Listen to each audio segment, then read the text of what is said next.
Welcome to Season 4 of Might in Motion, the podcast that champions motivation, momentum, mindfulness, and might. I'm Mariana Kinney, your host, bringing you conversations with inspiring leaders and innovators who challenge the status quo and push boundaries in their careers and lives. Whether you're here to grow, lead, or ignite your own journey, we're here to keep you moving forward. Let's dive in. Today, I am thrilled to bring to you Dr. Jairo Borja. He is the president of Borja Consulting Group, LLC, a podcast host, and a multifamily hotel real estate investor. And he is someone I like to think of as being a master networker and master of making human connections. I am really excited to have you here with us today, Dr. Jairo. Marianne, it's a pleasure to be here today. It's an honor. And as you can see on my screen, I've been to 20 WrestleManias as a fun fact to open up. I love that. All in the past year? No, since I was 12, so it's amazing. It's fun. That is awesome. I like that fun fact. So you've been interested in WrestleMania from a very, very young age. Yeah. What gets you excited about going to them? I would say the past 10, 15 years is just kind of like how folks like Comic-Con here locally in New York, how maybe not the cosplay stuff, a little bit extreme, but definitely the fact of connecting with folks and definitely sharing the different events and definitely seeing the different cities. And I love that. And there's a lot of cities that I've seen for the first time thanks to WrestleMania, like Phoenix, LA, Florida, right? So I love it. So I don't get tired of it. I love that. I mean, it is a great opportunity. People go and tour around to see baseball stadiums and things like that. So why not WrestleMania? Exactly. That connection point. I'm just outside of Atlanta, and different things like Comic-Con stuff happen here, and you see people getting dressed up, and it's that's also really fun to be a part of too. So it's down my alley right there. This conversation has been in the works for, oh my gosh, I feel like half a year now with our schedules. And I am just so grateful that we were able to get it to work out, because I look to you as being someone who really leverages networking in a very interesting way, and that you see it as a key in your business and in your career. So many young entrepreneurs, young people early in their career maybe struggle with networking. So how do you approach it to make it a successful part of your toolkit? Great question. Great first question. So, I've been in business for about 5 years, and prior to that, I was in higher ed, and I've been in higher ed and financial services and insurance for about 15. So, at my last job, at the higher educational institution.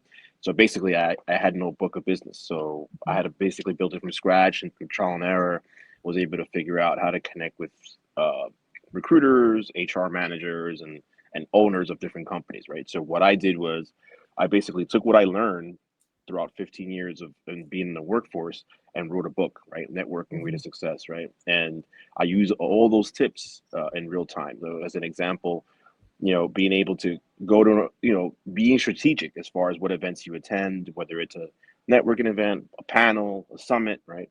And then basically have goals, right? So connecting with 10 people, 15 people, 20 people, right? And then, understand that that's the first piece, right? There's also the other piece, which is the follow-up, right? I actually posted this on my stories on Instagram. The sale is made in the follow-up, right? So it's cool to kind of mix and mingle and collect business cards, but now what do you do with those business cards, right? That's the social currency. So what I'm doing now is I have a little help with my assistants, and thanks to them, they enter the information in my CRM and in my email, so they could get my newsletter, right? So with that being said, so that and that's basically networking. But to answer your question, to wrap it up,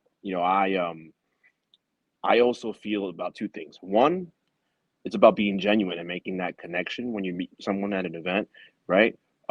Whether it's like, okay, I have an acronym, and I think I told you about this, using the Formea method, right? Family, occupation, recreation, motivation, education, and achievement, and having that conversation initially with the individual. So it's very easy. A lot of people don't know how to strike a conversation, right? And the second piece, or there's two other pieces. The second piece is the elevator pitch, right? Just making sure you have that tight, making sure that you're able to articulate how can you solve a specific problem, right? And then of course, you know, as they say in marketing, is a lot about the hook, right? The story and call to action, right? So at the end is all right, or is it gonna we're gonna end it with? Is it gonna be a meeting, a Zoom call, whatever? So you have that.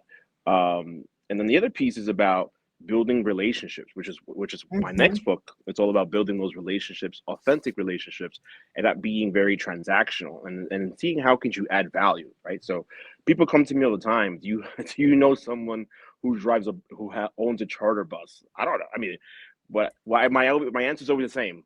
I may not have. I mean, I don't know, but I'll find someone that does, right? And that's Yes. so I'm always about adding value to my network. So there you go.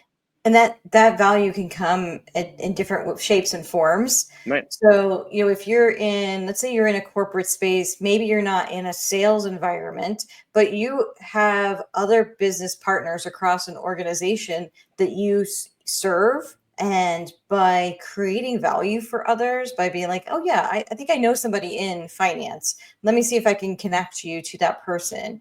Or, hey, my brother works in this type of business. Maybe he can like give you some advice. And like all of those kind of warm handoffs are Absolutely.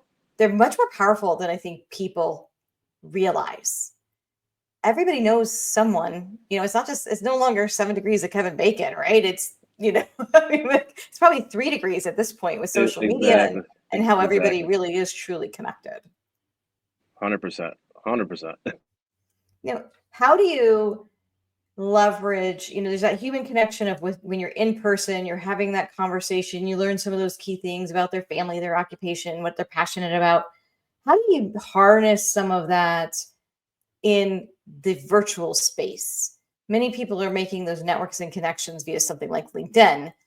Do you use those same types of tools, or do you tweak them a little bit differently if it's an online networking opportunity? Similar tools. You just got to know like the parameters of the event, whether it's a general forum, whether you're going to go to breakout rooms, but the consensus is almost the same. And on LinkedIn, I always my suggestion to using LinkedIn is, of course, putting yourself out there as a thought leader and doing both, uh, creating content and also outreach, right? Mhm. And also reaching out to the correct outreach, right? So basically, understanding your avatar, understanding your buyer persona, and once you do that, you can tailor your marketing or your post and also your outreach to kind of help address those pain points, right? Because the goal is like to build those relationships, right, via your posts on LinkedIn or TikTok or whatever you decide to use. All right, and then the goal is for them to take some type of action, right? So they say like the average individual is like 7 touch points, right? So you want to be able to mix it up between photo, video, Mm. conversation starter, and of course being on the platform that your ideal client is at, right? So doing your homework. Is it Instagram? Is it LinkedIn? Is it TikTok? Is it Facebook? Whatever it is. So that's my advice. But to answer your question, the strategies is very similar. Yeah, that makes sense to me. And sometimes people think about an Instagram algorithm. We've all heard about that, right?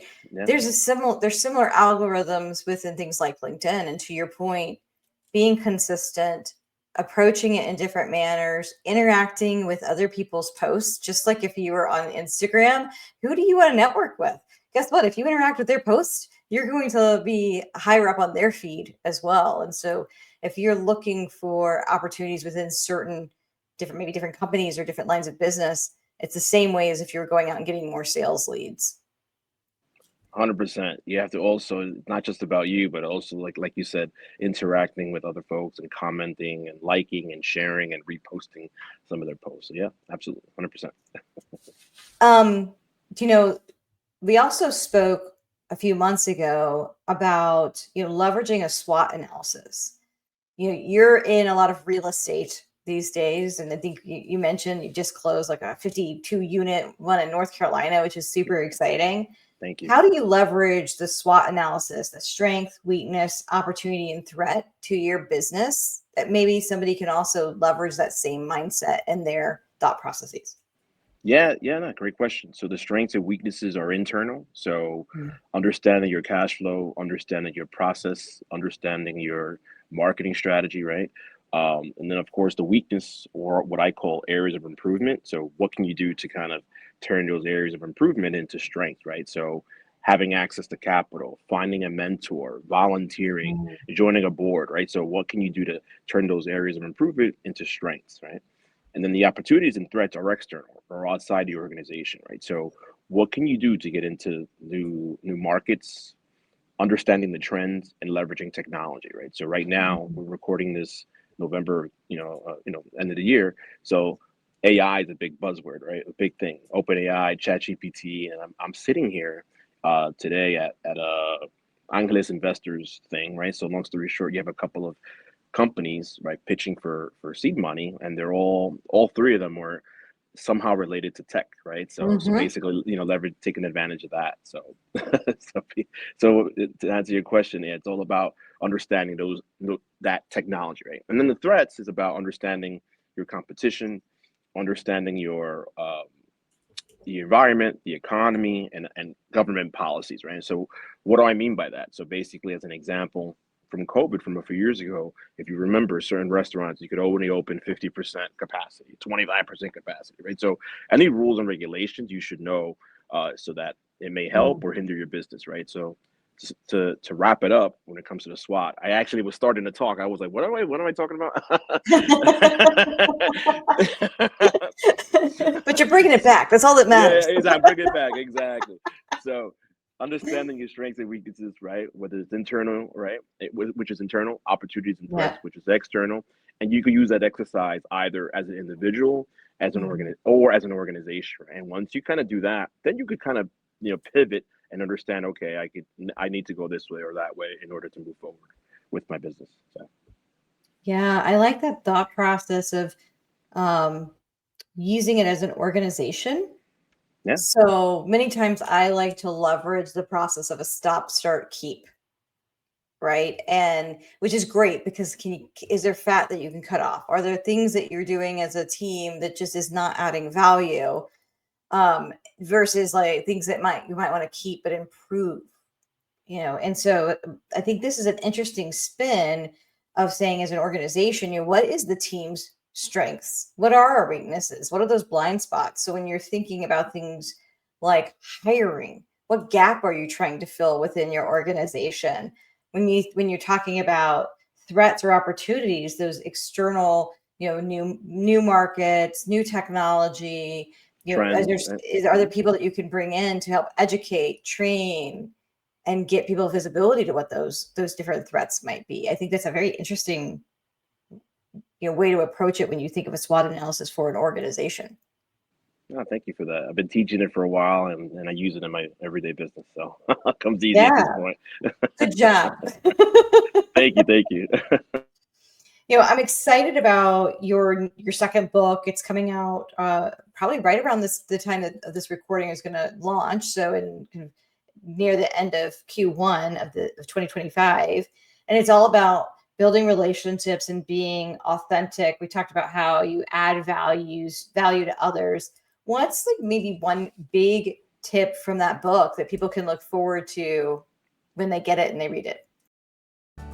Hey, listeners, I hope you're enjoying this conversation as much as I am. If you're finding value in these insights, don't forget to like, subscribe, and leave a review wherever you're listening. Your support helps us reach more people and bring even more inspiring guests to the show.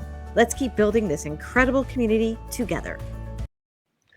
Yeah, I'm excited. I can't tell you the title yet, but it'll be a big reveal. But what I can tell you is about building relationships to help you raise capital to close more deals. So as you know, I'm very big into like the consulting, management consulting, education consulting space, but also I'm in real estate as well. So I wanted to write my second book intentionally so I could cross over between both industries, right? So I'm excited about the next book. I could get one takeaway or one nugget from the book that I'm going to share now is And I also talk about this in my first book, Networking Rewrite to Success, cha-ching, for those interested in buying it.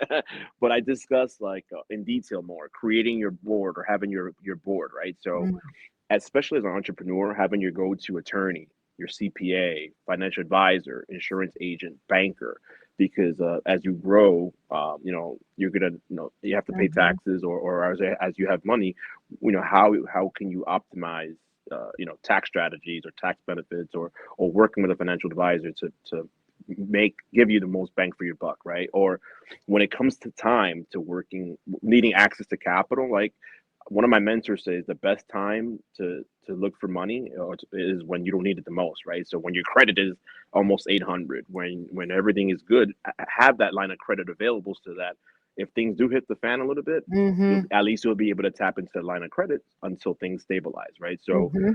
so I discussed that in detail as far as having that, creating your own board, right? And you being the CEO or whatever chair of that board, right? I discussed that more in this book versus the first book, because I lived it, been there, done that 5 years. I wrote it. First book I wrote, pre-COVID, so a lot of stuff kind of still works, but now post-COVID, in 5 years in business now, close to six, in January. So basically, through trials and tribulations and experience, I discussed that in greater detail. So that my go-to, to answer your question, create your own board or have your own board. Yeah, I think that's so helpful. No matter where you are in your career, if you're Yeah, an entrepreneur, if you're an intrapreneur, it's that board of people are ones that you can go and bounce ideas off of.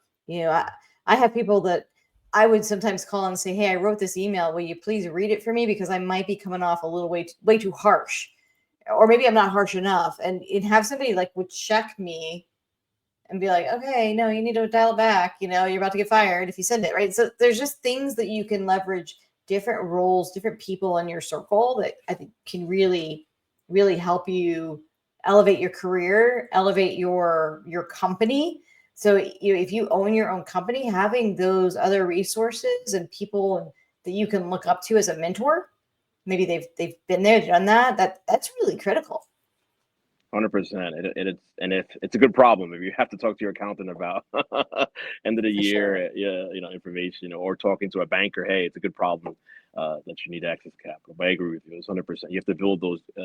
It's a relationship business. It's people business. At the end of the day, as an entrepreneur, you have to make sure you have all those folks on Yeah. deck. Yeah, and if you don't, I could refer you somebody. Now, you kind of alluded to this earlier in the conversation that you've had almost like three different types of careers in your life. What was the inspiration to say, "Hey, I've got the courage to go change everything I've done and move on to something complete, maybe completely different." I'm using air quotes for those listening.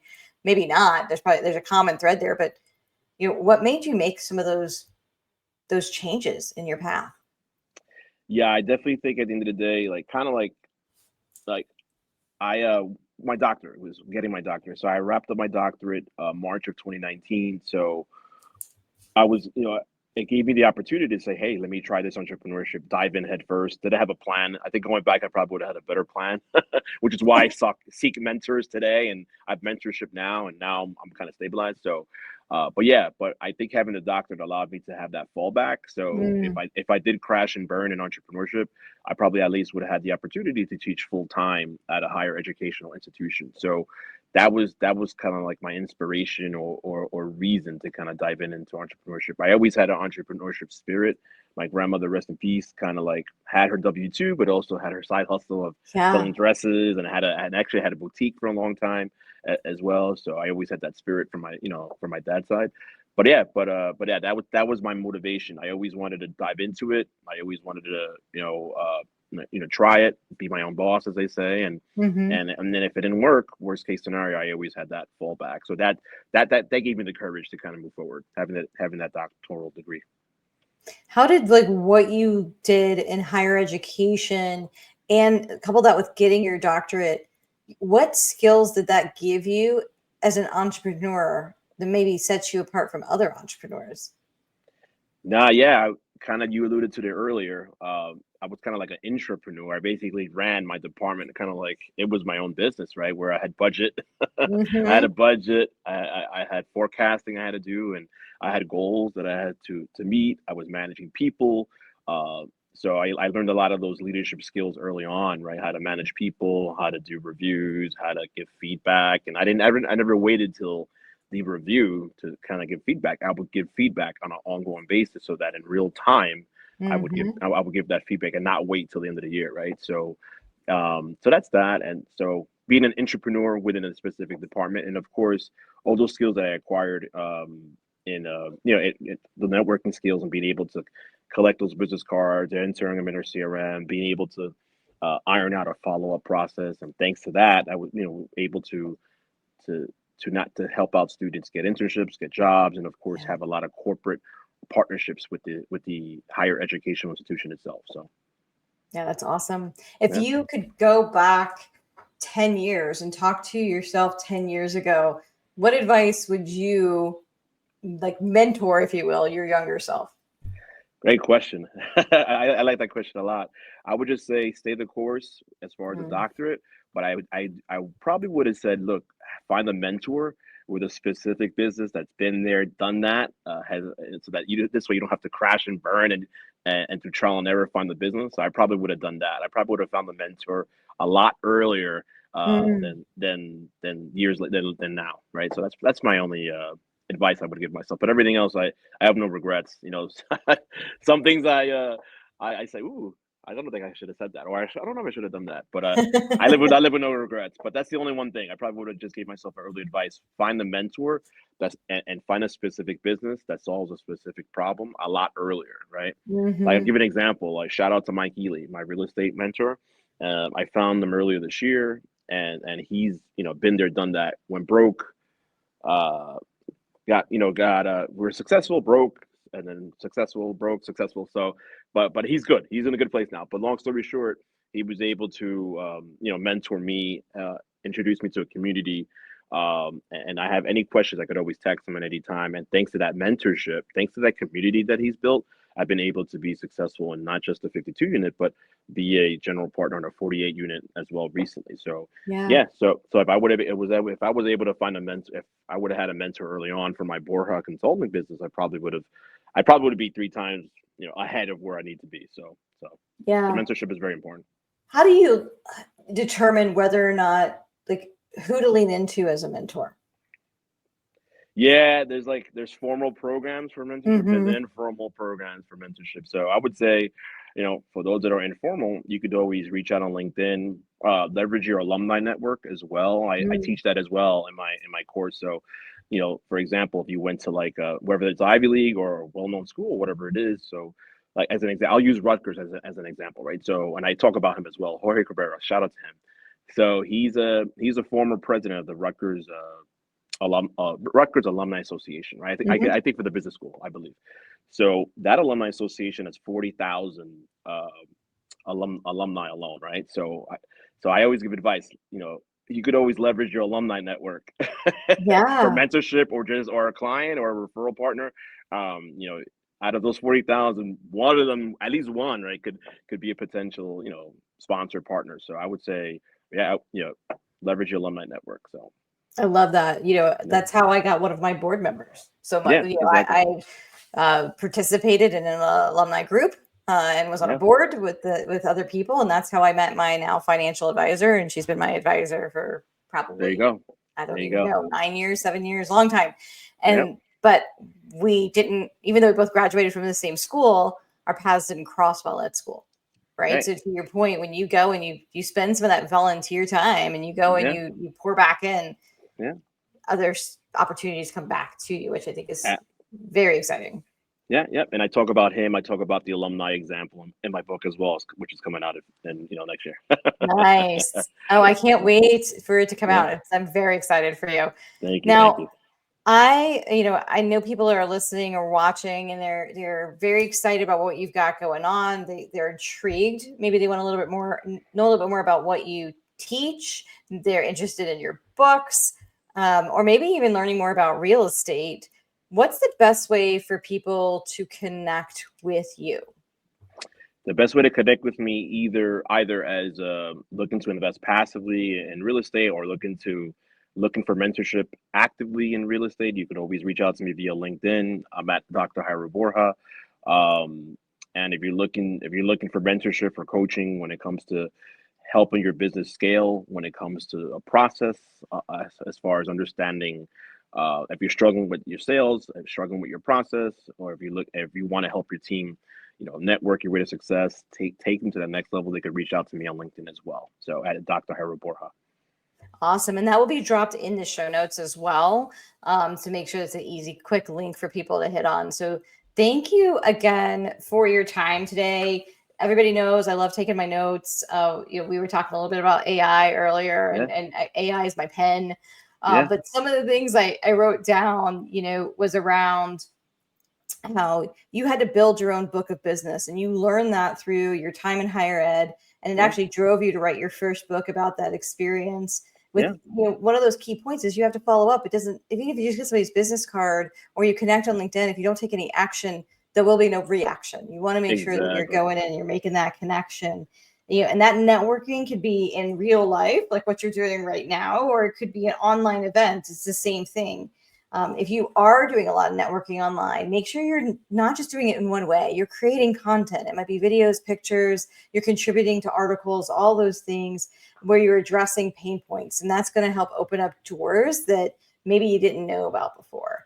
We talked a little bit about the SWOT analysis, and that you can use that as an individual if you're, an entrepreneur and you're trying to understand an opportunity that's ahead of you, or even as an organization. And for those of you that don't know what SWOT stands for, it's strength, weakness, opportunity, and threat. The strength and weaknesses are your internal motivators. It could be cash, it could be, marketing, etc. Your opportunity and threat are your externals, new markets, new technology, things that could be impacting or have the potential to impact your business. We talked about how you made transitions in your career, you took risks in your career, but you also had some backup plans, right? And so taking knowledge from one career path, putting it into your next, that's a good thing, because you could take things that you learned as a leader with managing people and budgets and doing things like reviews. You can now leverage that in your entrepreneurial space. And so everything you learn in a corporate space, you can actually apply outside of the corporate space. And I think lastly, really excited about your new book. It's coming out early in 2025. It's all about building authentic relationships, adding value to others. So that relationship is kind of this two-way street. And you go into how do you raise capital to make more deals, and really creating your own personal board of directors. That's your tax advisors, it's your financial advisors, it's your lawyers, it's your mentor, maybe in a variety of different ways. You probably have multiple mentors. And so I think it's a great book. I can't wait to get my hands on it.